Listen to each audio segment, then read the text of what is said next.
হাজার কোটি টাকা, এস আলম খেয়েছে 50,000 কোটি টাকা। এই টাকাতে কতগুলো উদ্ধার হেলিকপ্টার হতো, এই টাকাতে কত দিনের জন্য ত্রাণ কেনা যেত।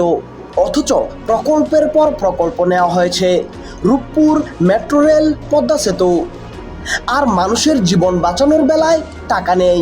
ত্রাণ পাঠাও, সাহায্য আনো। বাট এই মানসিক বিকৃতি কি শুধু হাসিনারই ছিল? আমার আপনার মতো আরবান মিডল ক্লাসের দায় কি একেবারেই নেই? আপনি যখন মেট্রো রেলে উঠে বলেছেন থ্যাংক ইউ পিএম, ঠিক ওই সময় কুড়িগ্রামে বন্যায় একটা মেয়ে মারা গেছে, আপনি ইন্নালিল্লাহ পড়ারও সময় পাননি, কারণ আপনি তখন মেট্রো রেল আর পদ্মা সেতুর সাথে ছবি তুলতেই ব্যস্ত।